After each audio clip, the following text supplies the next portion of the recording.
Good morning, Your Honors. Good morning, Counsel. Preston Davis on behalf of Appellant, the Bank of New York Mellon Trust Company.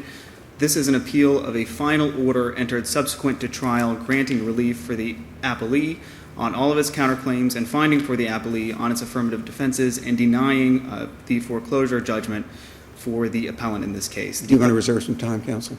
Yes, 2 minutes, please. Sure. It's the appellant's contention that judgment in this case was improvidently granted for the appellee, primarily because the narrative of the case that was set forth by the appellee at trial is severely flawed and was affirmatively rebutted at trial and is not supported by... Let me ask you a question. This is a bench trial?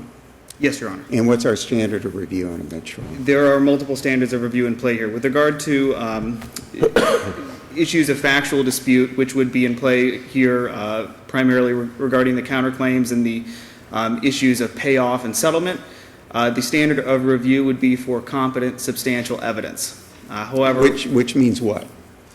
Which means that if the trial court's judgment may not be overturned if it is supported by if it is found to be supported by any competent substantial evidence. Does it mean that if there's even one thing that the judge could hang his hat on based on the fact that he's there weighing credibility, that we cannot overturn or we can overturn?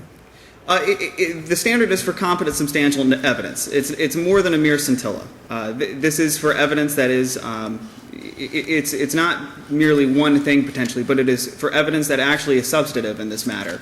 And in this case, with regard to the narrative presented that underlies the payoff and settlement defense in this case, which is, of course, the basis of the counterclaims as well, the only evidence that was presented was testimony which was affirmatively rebutted, not only by communications written to prior servicers by the appellee herself, but that was rebutted by deposition testimony, which not only had a tendency to discredit the testimony, but was exactly contrary to the core of the narrative that was put forth by the appellee, specifically that the loan account that was the subject of the prior county court case, which was found to be a Chase Freedom MasterCard, that was in fact the same loan account as the home equity line of credit, which was the subject of the foreclosure case. When asked about that at deposition, and this was again used on cross-examination at trial, the answer given by the appellee was that there was no connection. Moreover, a letter that was sent to the prior servicer in this case also affirmatively rebuts this. The narrative is fairly straightforward, that when this home equity line was opened in the year 2000, there was one $5,000 draw, which was then paid down to a certain amount in the $3,000 range around 2003, 2004. But a conflict in the evidence is not sufficient to determine that there is no competent substantial evidence supporting the trial court's ruling, is there? Just because there's a conflict, that doesn't mean that there isn't any competent substantial evidence based upon which the trial court can make its ruling, right? That's correct, Your Honor. Just because there is a conflict does not automatically necessitate a reversal. In this case, however, the situation is more severe. Who are we to weigh the credibility of the witnesses in light of the fact that it was a trial court who was there hearing the evidence? It's not for us to weigh the evidence, is it? Only in as much as this court does have to find that there is competent substantial evidence to support the judgment. That's not the question. The question is, are you asking us to reweigh the evidence, and can we do that? We're asking the court to find whether or not there was competent substantial evidence to support this narrative. That's not the answer to the question. The question is, do we have the authority when there's a bench trial to reweigh the evidence? No, not completely anew. Not completely? So there is a little if there? What is the exception? Give me the exception. Well, again, the standard is for competent substantial evidence. So there isn't a reweighing of the evidence. This is not grounds for a new trial. So you're telling me we can reweigh the evidence? With a healthy dose of deferral to the trial court's decision, admittedly. Do you have any case law to support that for me? Other than that, the standard of review is for competent substantial evidence. Okay, I got you. I'm following you. Okay, go ahead. And so, admittedly, the standard of review is restrictive. And in this case, we are here because we feel that the situation is more severe. it's not just that there's a conflict in the evidence, is that the only evidence that was presented, which this is quite a hefty claim here, that there was some sort of conversion of this account, and there's actually this credit card account and the home equity line are actually the same thing. There's no documentation to support this, either a conversion or the fact that they're the same. There could have been ample opportunity for the appellee to bring forth something which would show this. The only thing is oral testimony at trial by the appellee, which was rebutted, not only by a mailing that she herself wrote, which, again, the allegation is of a single draw, which was down to $3,000 and change. Right. But in between that period, we have a letter, but which actually includes not only typewritten but handwritten portions and an attached billing statement, which shows that the balance was essentially zero. There's no way that can square with the narrative that was put forth by the appellee at trial.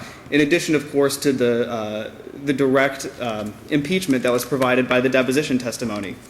Furthermore, with regard to the foreclosure claim, the appellant did prove its case with regard to the foreclosure as well. Again, I think the counterclaims are a little bit more stark in this case because there really is clearly no substantial evidence in this case. However, the findings with regard to the trial court pertaining to standing are reviewed under a less restrictive standard in this case. As mentioned in the briefs, the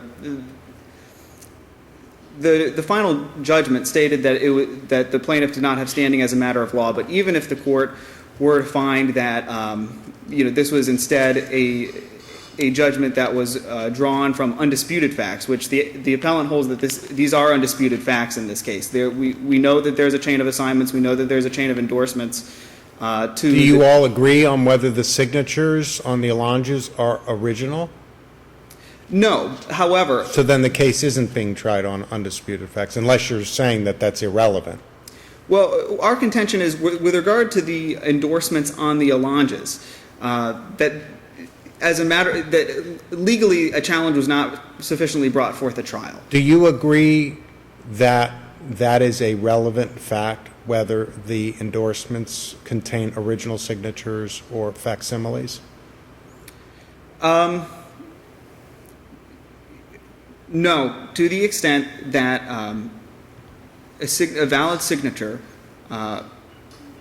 pursuant to Florida law does not actually have to be written with a pen. It can be a stamp. It can be, and I believe, as cited in the UCC comments, is not limited.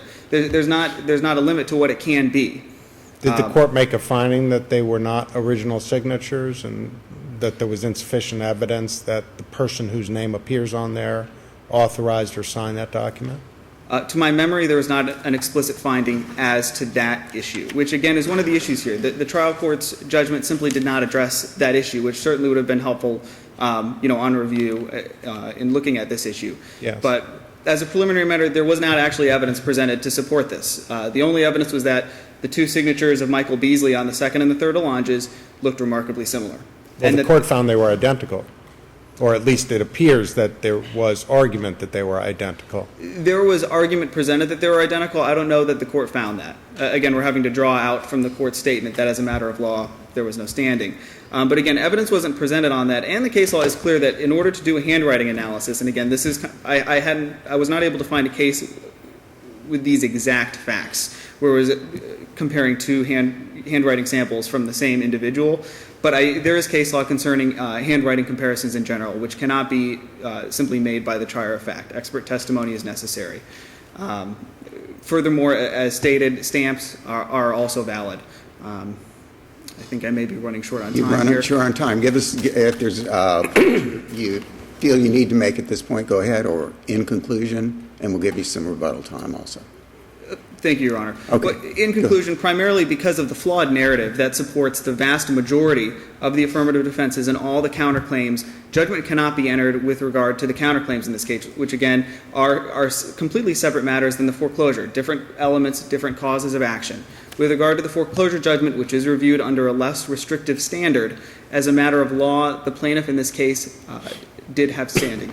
Thank you very much, counsel. Counsel?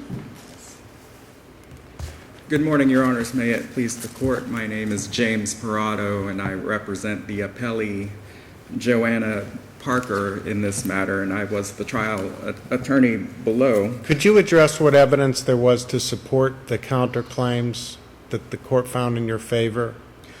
The main crux of the counterclaims was the fact again, there were issues of fraud, breach of contract. Yes, and so why don't we start with the slander of credit claim, and tell me, if you would, what evidence existed that credit information was even transmitted to a third party? Well, the fact that there were statements that were sent to my client which did not have the correct amounts and were in a sense false. Transmitted to a third party. as far What as- evidence is there that, As far as to a third party, isn't that what slander of credit is? yes, but there was general testimony from the plaintiffs or the appellant's witness that when there's non-payment, there's reporters reporting to credit agencies. So whether Was there any evidence or testimony that in this case, No, Your Honor. a default was reported to a credit agency or to a third party? there was not any evidence. And what on that evidence matter. was there from your client of damages for the slander of credit? Well, she testified to damages in general. But But there what was- damages did she say? My credit report went down, I had credit agencies contacting me, I couldn't obtain credit as a result of this? Admittedly, she did not mention that. So let's look But at the fraud claim. What evidence was there to support the theory of fraud that you the common law fraud you alleged in your counterclaim? As far as the fraud was concerned, Your Honor, I think the judge in this case really looked at the overall picture and came to the conclusion. Well, you agreed she did.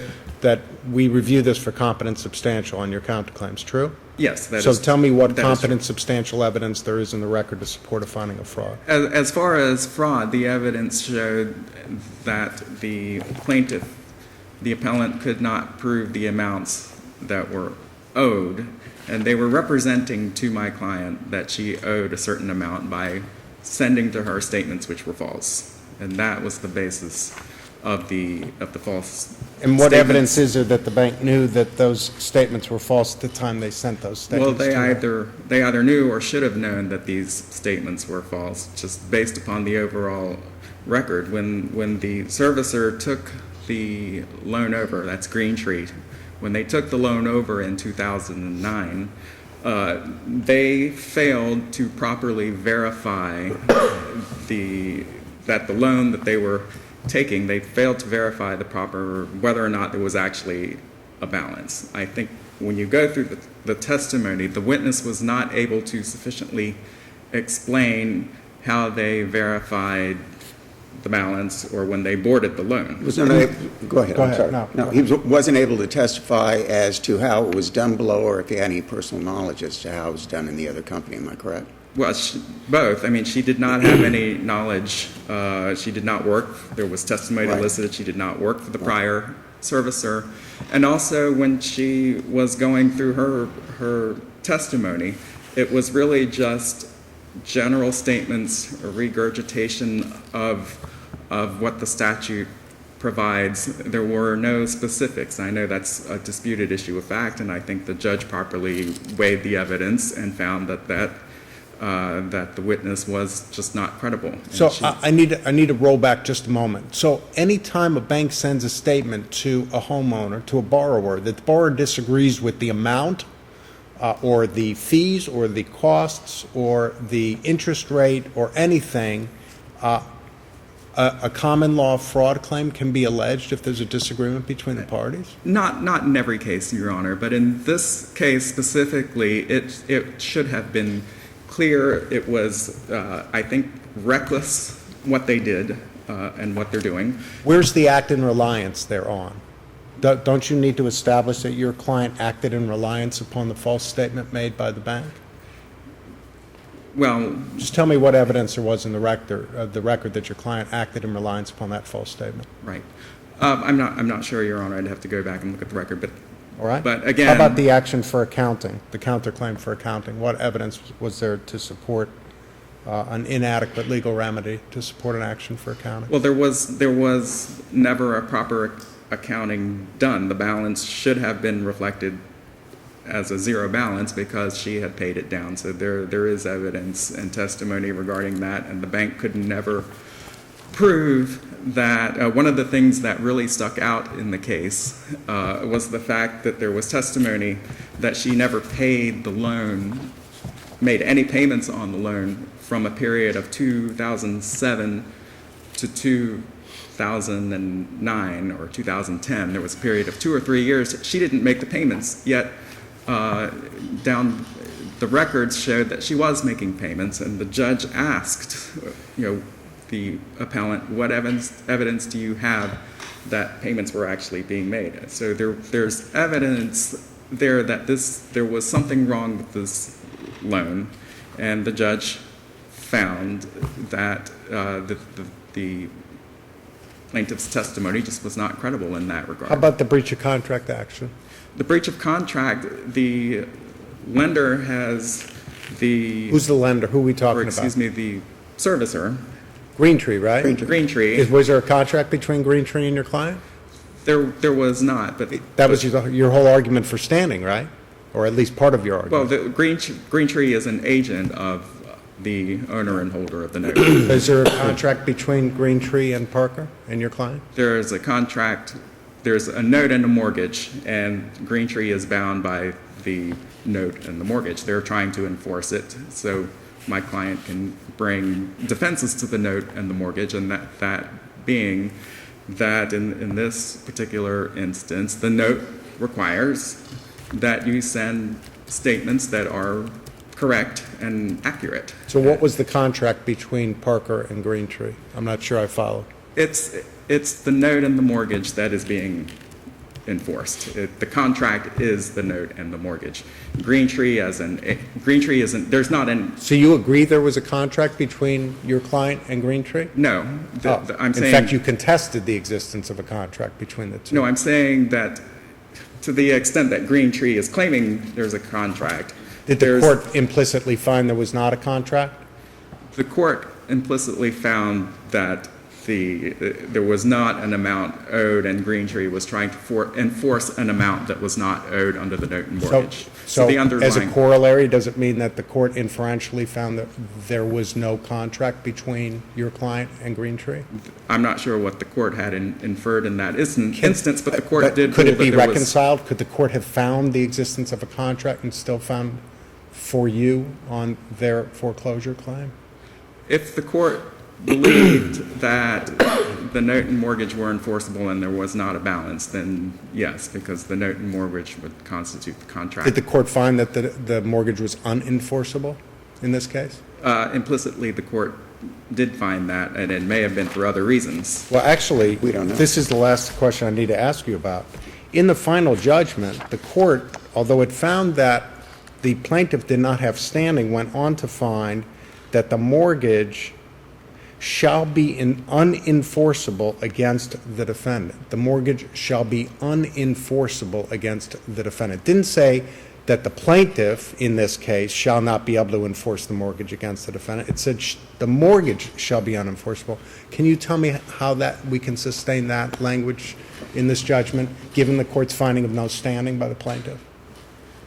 Well, given the court's application that there's no standing, that would mean that, yes, that this plaintiff could not enforce. Yes, I would agree that that's a true statement. If the court correctly found no standing, then this plaintiff can't enforce it, but that's not the language the court used in its judgment. So can you tell me how we can sustain that portion of the court's judgment that found that the mortgage is unenforceable against your client, presumably meaning by anybody? Well, I think what the judge meant was that because there was no balance owed, there was nothing to enforce, and at this point, because of the fact that draws could no longer be taken on the note and there was no balance anymore, then how could the mortgage possibly be enforceable? Because at this point, there's no balance. She's not going to be able to draw on the note or the mortgage anymore, so the note and mortgage could not be enforceable anymore. Unenforceable may have been a very poor choice of words. Do you agree with me? Perhaps, Okay. yes. Anything else, counsel? My conclusion is that what the appellant is asking this court to do, and I know your honors are aware of it, is to reweigh the evidence, and I don't think that there's just enough, or there was enough evidence presented that the appellant did not prove its case. Does it depend on the amount of evidence presented? It does not depend on the amount of Okay. evidence. I think the judge was weighing the credibility of the witnesses. We really don't know, do we? We Excuse me? really don't know how the judge arrived at it. That is true, but I think that's true in many appeals. You're not going to know how the judge arrived at a certain conclusion. Well, we have to look at the record to see if the evidence viewed in a manner most favorable to the prevailing party supports that judgment, correct? That's true, and And if it doesn't, then it goes back.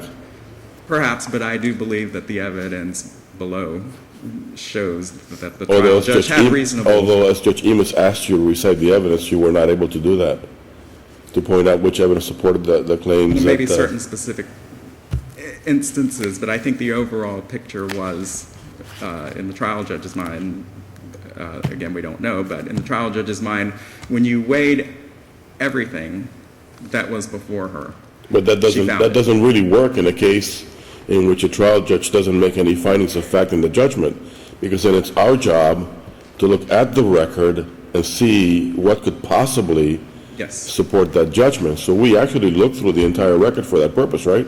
Yes, Your Honor. So the big picture argument doesn't really work here, right? Well, it does, because when you do look at the big picture argument, I think you could generally find that the plaintiff didn't prove its case, and whether or not the evidence was strong or not, the trial judge weighed the But credibility. there's two different issues, though. It's their claim against you and your counterclaim against them. So you have the obligation to make the proof on your counterclaim against them. Am I correct? Yes, yes, and the affirmative defenses that were raised, I mean, I think the facts that we had to prove were the same as for the counterclaim, or at least substantially similar. So in proving our affirmative defenses, we substantially proved the counterclaims as well. Okay. Thank you very much. Thank you.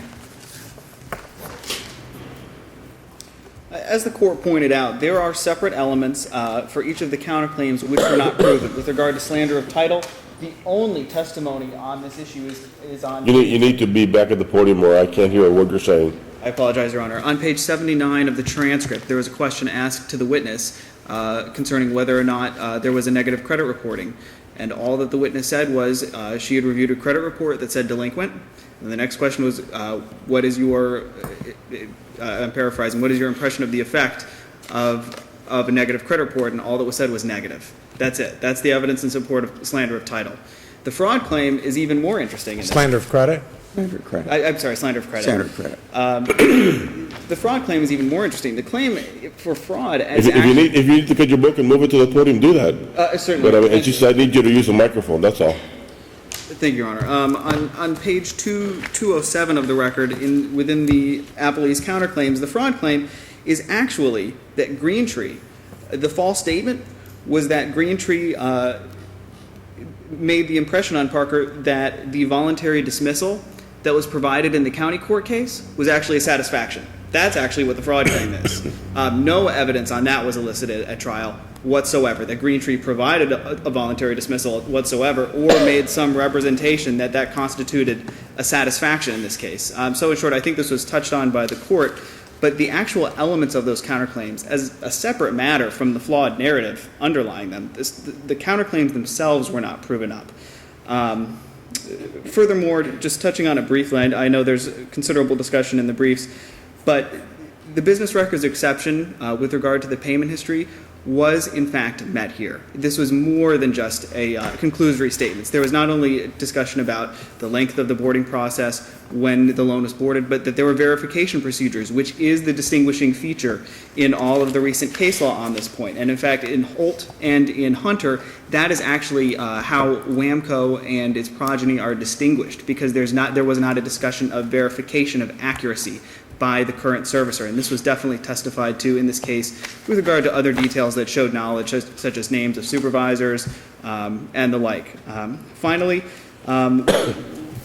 it was touched on briefly in the brief, but the issue of waiver was not substantively rebutted on appeal or at trial. There's a waiver provision in the note. It's 60 days. It's to prevent things like this, so that if billing statements are sent out that a borrower disagrees with, that they're challenged. In this case, that simply was not done, and that is unrebutted on appeal.